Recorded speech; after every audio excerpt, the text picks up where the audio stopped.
चलता हूँ दादी माँ। वापस आने में 20-25 दिन लगेंगे। विजय, आवारों की तरह मत घूमना। जी भैया। सुनिए, कहाँ जा रहे हैं? अरे डरती क्यों? बताया था ना तुम्हें, भूल गई? प्रोजेक्ट के काम से मुझे जाना है। वहाँ काम धीमे चल रहा है, देखने जा रहा हूँ। मत जाइए, न जाने क्यों बहुत ही बुरे सपने देख रही हूँ। हफ्ते 2 हफ्ते के बाद जा सकते हैं ना? आज तक इस घर में एक ही औरत थी जो इन बातों को मानती थी, लेकिन अब तो एक नहीं 2-2 हो गई हैं। देखो, नींद में जो सपने देखते हैं उन्हें जागते ही भूल जाना चाहिए, नहीं तो जिंदगी भी एक सपना बन के रह जाएगी। ये क्या, तुमने बी कॉम्प्लेक्स टैबलेट्स क्यों नहीं खाई? नाखून क्यों काट रही हो? रोज 2 टैबलेट्स खाने से बच्चा तंदुरुस्त रहता है, बोला था ना। आप क्या बहुत बड़े डॉक्टर हैं? देखिए मैडम, धर्मपत्नी जब प्रेग्नेंट हो तो हस्बैंड को डॉक्टर बनना ही पड़ता है, ऐसा डॉक्टर बुद्धूराम ने वो कहा भी है। आपकी तरह कोई बीपी पेशेंट होगा। ये क्या, बीपी बढ़ गया है? आपकी चीखें सुनकर मुझे छोड़ दीजिए Sunita, please. Wait Sunita, BP तो चेक करने दो। नहीं नहीं, अरे मेरी बात सुनो। मुझे जाने दो।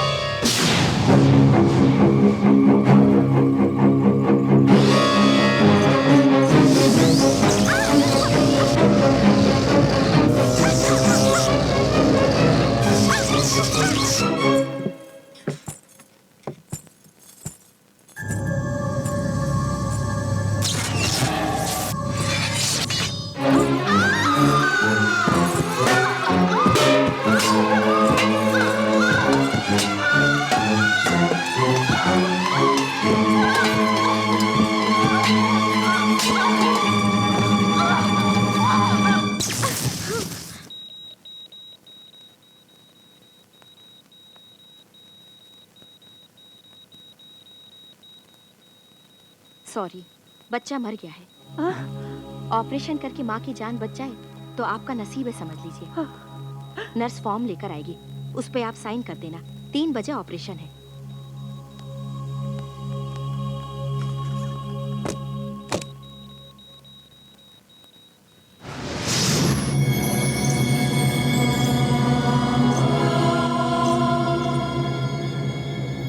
उस शिशु के जन्म नक्षत्र और राशिफल के प्रभाव से सुनीता का कोई कुछ नहीं बिगाड़ पाएगा। मैं अपनी आत्मशक्ति तुम्हें वरदान में दे रहा हूं।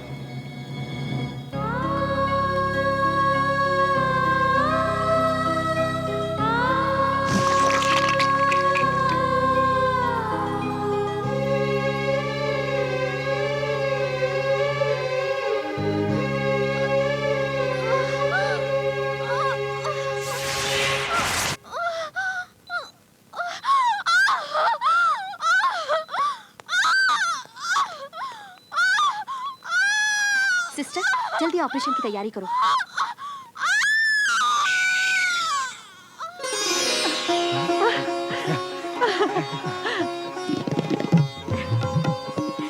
लड़का हुआ है।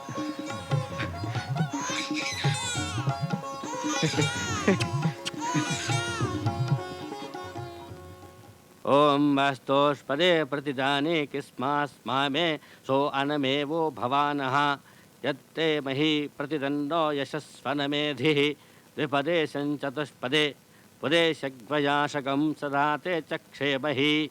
बाबूजी, बालक का नाम क्या रखने वाले हैं? इसके दादाजी का नाम रखेंगे, वीरेंद्र सिंह ठाकुर। जी वही। ये नाम चावल पे लिखिए। ओम द्रवंते राजा वरुणो वीरेंद्र द्रवंते सिंह वो बृहस्पति। ठाकुर।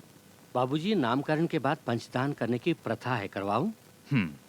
ओम गोदानम, गोदानम, ओम भूदानम, भूदानम, ओम स्वर्णदानम, स्वर्णदानम, ओम वस्त्रदानम, वस्त्रदानम, ओम आयुर्दानम, आयुर्दानम।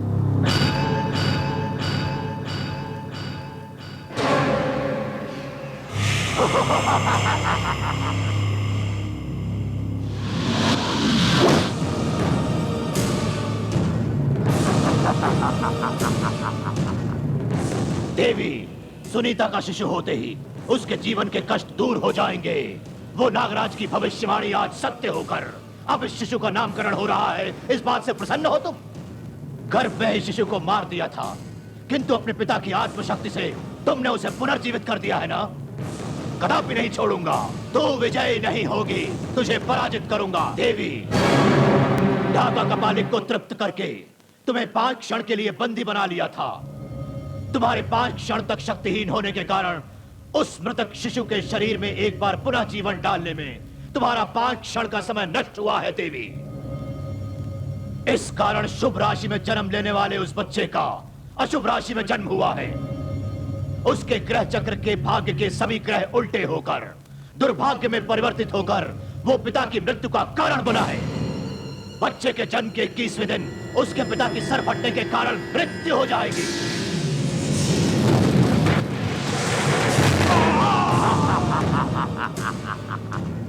ये मेरी खींची हुई मृत्यु रेखा है। उसकी मृत्यु को तुम तो क्या, वो विधाता भी बदल नहीं सकता, कदापि नहीं।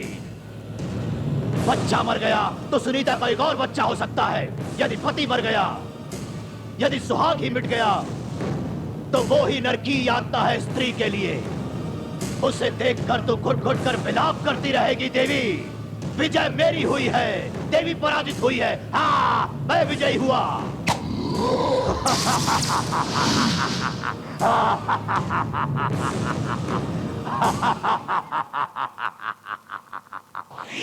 शांताकारं भुजगशयनं पद्मनाभं सुरेशं पंडित मेघवर्णं जी, शुभ। मंत्र ठीक से नहीं पढ़ रहे हैं आप, जरा सोच समझ कर पढ़िए। नहीं जी, मैं ठीक से ही पढ़ रहा हूँ। शांताकारं भुजगशयनं पद्मनाभं सुरेशं मेघवर्णं शुभांगं लक्ष्मीकान्तं कमलनयनं योगज्ञानगम्यं देवी,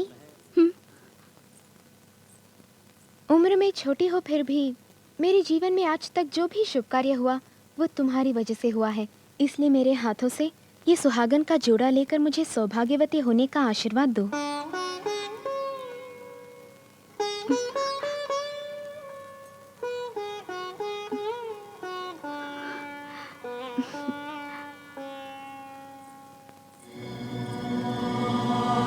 उसकी मृत्यु को तुम तो क्या, वो विधाता भी बदल नहीं सकता।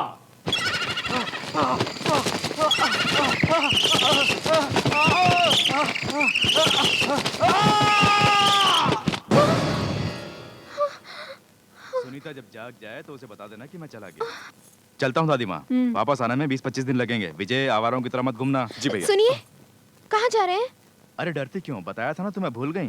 प्रोजेक्ट के काम से मुझे जाना है, वहाँ काम धीमे चल रहा है, देखने जा रहा हूँ। मत जाइए, न जाने क्यों बहुत ही बुरे सपने देख रही हूँ। हफ्ते 2 हफ्ते के बाद जा सकते हैं ना? आज तक इस घर में एक ही औरत थी जो इन बातों को मानती थी, लेकिन अब तो एक नहीं 2-2 हो गई हैं।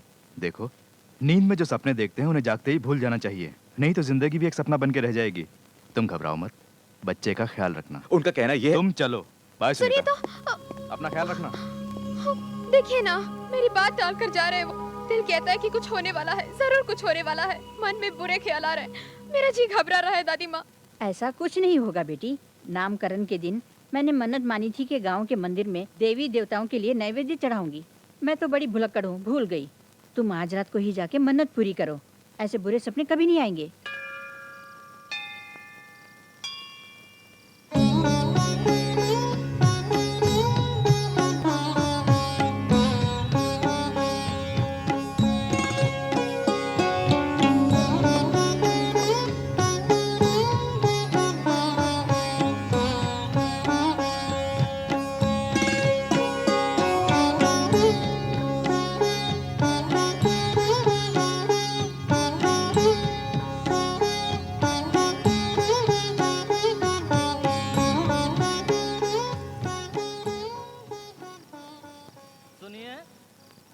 ये कार्तिक पूर्णिमा की अंतिम रात है। कहते हैं आज रात देवियां मंदिर में प्रवास करती हैं। आप सब बाहर जाइए, द्वार बंद करने हैं।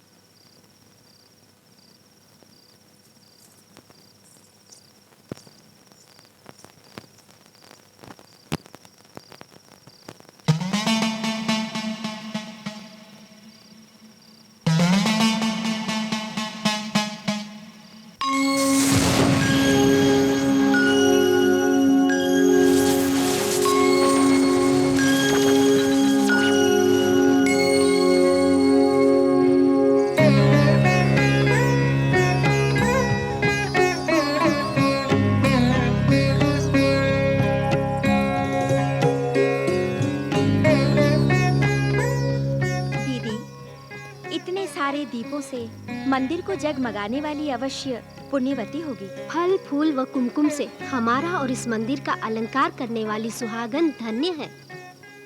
इसी कारण जीवन भर सुहागन रहने और सदा सौभाग्यवती रहने का आशीर्वाद देती हूँ। तथास्तु। दीर्घ सुमंगली भव। माते, आपका आशीर्वाद कैसे सफल होगा? सुनीता के सुहाग को मिटाने के लिए उसके सर पर मृत्यु मंडरा रही है। उसके पति शीघ्र ही मृत्यु प्राप्त करने वाले हैं। तो इस आशीर्वाद का क्या अर्थ हुआ माते?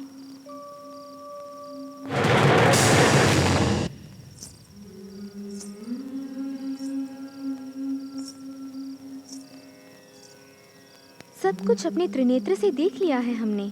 तुमने जो बंधन जोड़ा है वो कभी नहीं टूटेगा। विधाता भी इस विपत्ति को नहीं बदल सकता, तो उसे कौन बचाएगा? कोई भी युग हो, काल चक्र कितना भी चले, स्त्री का जीवन दुख से व्याप्त है। ये संकट टल सकता है। इसे बचाना कठिन है लेकिन मार्ग है, इसलिए उसे दीर्घ सुमंगली होने का आशीर्वाद दिया है। तथास्तु। ऐसा है तो आपका वचन सत्य होगा। सुनीता का सुमंगली रहने का मार्ग क्या है, मुझे बताइए माते। यह अखंड सौभाग्य का व्रत है। हिमालय के शिखर पर जहाँ देवतागण प्रवास करते हैं, तीनों लोकों की सृष्टि करने वाली माता पराशक्ति विराजमान है। वह जगन माता अमृत वर्षिणी है, करुणा स्वरूपिणी है। उसके समक्ष नवरात्रि के उन 9 दिनों में नियम निष्ठा से ब्रह्मचर्य रख के, समय को भंग न करके उस व्रत का आचरण करना है। वहाँ दैवी गंगा में स्नान करो, गुफा में बरसने वाले हल्दी कुमकुम से अर्चना करो। उसके पश्चात अंग प्रदक्षिणा से आराधना करके उस माता की प्रार्थना करोगी तो वो प्रसन्न होंगी। और नवरात्रि के अंत में उस देवी माँ की कृपा कटाक्ष द्वारा एक अखंड ज्योति प्रज्वलित होगी। इससे वो मृत्युंजय होगा। जिस समय वो ज्योति प्रकाशित होगी, उसके पति के सर से संकट टल जाएगा। यदि व्रत की नियम निष्ठा में रुकावट आई या 9 दिन के अंदर व्रत का पालन नहीं हुआ तो देवी क्रोधित हो जाएगी, शुभ कार्य अशुभ हो जाएंगे। ठीक है, मैं ये व्रत सुनीता से अवश्य रखवाऊंगी, किंतु साधारण मनुष्य का उस प्रांत में पहुंचना संभव नहीं। मेरे लिए तो संभव होगा ना। सुनीता से घर में व्रत रखवाऊंगी, उस प्रांत में मैं जाऊंगी। तुम्हें वो अधिकार नहीं है। इस व्रत को मंगलसूत्र के पवित्र बंधन में बंधी हुई स्त्री ही रख सकती है। घर से संबंधित व्यक्ति ही व्रत रख सकता है। नागलोक से आई नाग कन्या हो तुम इस भूलोक में सुहागन कैसे बन सकती हो? उस घर से तुम्हारा संबंध कैसे जुड़ेगा?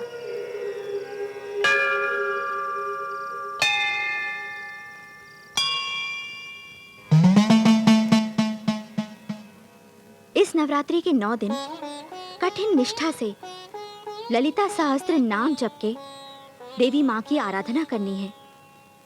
इस व्रत की पूर्ति होने तक तुम घर से बाहर कदम नहीं रखोगी। काम की भावना मन में ना आए, इसलिए पति को भी पवित्र भावना से देखना होगा। तुलसी की तरह पवित्र रहना होगा, सावित्री की तरह अटल रहना होगा। व्रत के पूरे होने तक यानी 9 दिनों तक ये 9 दिए कभी बुझने नहीं चाहिए। यदि इसमें तुम सफल हुई तो कोटि कोटि जन्मों का सौभाग्य तुम्हें इसी जन्म में प्राप्त होगा। सदा सुमंगली बनी रहोगी। तुम्हारे सभी कष्ट हमेशा के लिए मिट जाएंगे। एक सगी बहन से भी बढ़कर तुम मेरी देखभाल कर रही हो। आखिर तुम्हारा मुझसे संबंध क्या है?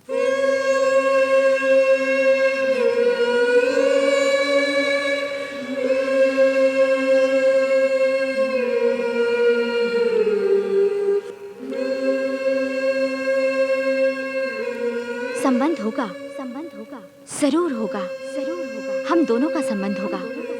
इस घर से मुझे रिश्ता जोड़ना होगा।